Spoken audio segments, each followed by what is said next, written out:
Joining me now, Delaware Democrat Senator Chris Coons. Always great to have you back. Thank you, Shannon. Great to be on with you this morning. So while you guys wrangle over the budget, and there were many amendments and fights as this thing went through the night, we also have this against the backdrop of Elon Musk and of DOGE trying to cut what they say is waste in government. And I know that you have strong feelings about that. So I want to play something from Steve Davis. He's one of the executives who have left his family, left his business for a time to do this for free, to come try to root these things out. Here's what he said about why he and these other executives are doing it. The reason I'm here, which is probably for many, is that I think the goal is incredibly inspiring. I think most of the taxpayers in the country would agree that in order to have the country going bankrupt would be a very bad thing, and therefore the country going not bankrupt is a good thing. That all of us are willing to kind of put our lives on hold in order to do. He's literally a rocket scientist. He's got a PhD in economics. Why wouldn't we want people like that at the table trying to help? Well, I have no objection to folks who are bringing their skills and talents to try and strengthen and modernize the federal government. The thing that I've been speaking out against is the way they're being untruthful, frankly lying, about the amount of waste, fraud, and abuse in Social Security. President Trump's own acting Social Security administrator, a man named Lee Dudek, just recently testified that less than 0.1% of all the Social Security payments made are erroneous or false or made in error. And President Trump, when he spoke to Congress, went on at great length about how many people are on the Social Security rolls who are 200 years old, 250 years old. Elon Musk has called Social Security a Ponzi scheme.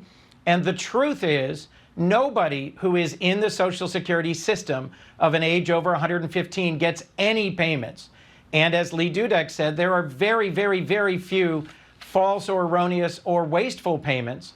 And so what I hear from Delawareans about, Shannon, is their alarm about these suggestions that somehow Social Security has to be cut because it's full of waste, fraud, and abuse. Well, you heard so that. If talented people are coming to help find waste, fraud, and abuse, I'd like them to be honest about where it exists and to work in a bipartisan way to address those issues. Okay, would you sit down with Elon Musk? We would be happy to broker a conversation. I know that you have real problems with things that you said that haven't been truthful, but do you see, I mean, no one is losing more money doing this than Elon Musk. Would you sit down in a room with him to say, here are my ideas, here's where I think you're getting it wrong, where can we find common ground? Because I know you work across the aisle and have strong friendships across the aisle. I do. And look, I was proud to join a bipartisan bill this week led by Senator Chuck Grassley and Senator Maria Cantwell. 7 senior Republicans joined this bill to pull back the power to impose tariffs unilaterally. President Trump announced tariffs this week on almost every country on earth, including many with which we have a trade surplus. What my colleague Senator Mullen just said about how President Trump is rebalancing trade and he's going after those that have a trade surplus with us doesn't account for the fact that he's slapping tariffs on every country, including our closest partners and allies. That's going to raise prices for middle Americans. They're going to pay more for fruits and vegetables, gas, cars, furniture, clothing. It's going to make America less affordable, not more affordable, which was a key campaign promise of President Trump's. And I do want to get back to tariffs, but before we leave DOGE, one more thing there, because you talked about Social Security, and I get what you're saying. There are, we're told, millions of people with those, 200-plus age-old people. You're saying they're not getting payments. But they're not getting payments. They may be there. So there's another executive who is working to go through this with DOGE as well, and he's put together numbers showing that there are 1.3 million people who are in the country illegally that are receiving some level of Medicaid. If that number holds true, is that a concern to you that you believe we should be cutting? I'd be happy to look at that and to see what data they have. The other issue that I'm going to push back on my colleague Senator Mullen about is the House budget bill includes $800 billion in Medicaid cuts. And but again, so they say that's not House to services. They say they hope that will be in fraud and waste, but the president and the speaker have committed to not cutting actual benefits for anyone. So fair to say that? That's been their representation. Be great if they didn't cut benefits, but I don't believe the math works. I don't think you can find $800 billion in just waste, fraud, and abuse in Medicaid and not cut people's benefits. Okay, so let's go back to tariffs because you were talking about that. There are a number of American industries and businesses who say they're actually happy about what's happening. They know there's going to be short-term pain, but they say they've been throttled by what's been happening with foreign tariffs, including from some of our closest allies. Here are some of those businesses. The UAW members, and I brought 20 of them with me. They're sitting right over here. We support Donald Trump's policies on tariffs 100%. So, Mr. President, we can't thank you enough. Our hope here is that the president can use this tool to square up the deck and get us a little bit of a better deal with some of these trading partners so that we're not balancing the backs of these different trade balances on U.S. farmers and ranchers. Okay, so some auto workers, some farmers, some ranchers. What do you say to them? They think that this is going to actually help them, that they've been at a very unfair disadvantage.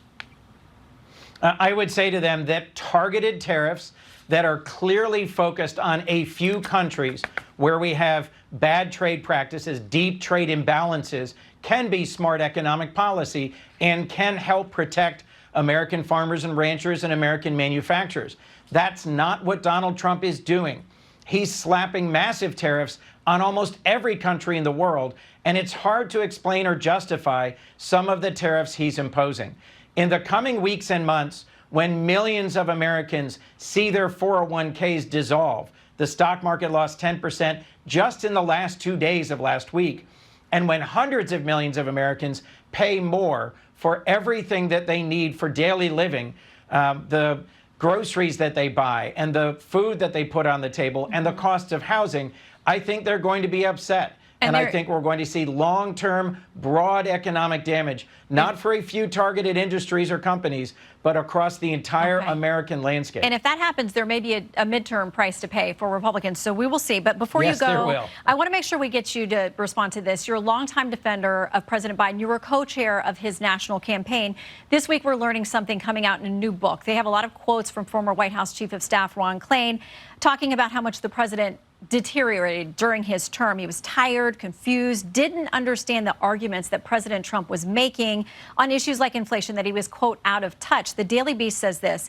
Klain's new comments suggest that the longtime political advisor and other members of Biden's team were increasingly aware of the president's mental and physical deterioration, even as they continued to project outward appearances of confidence in his abilities. You co-chaired his campaign. Does that include you?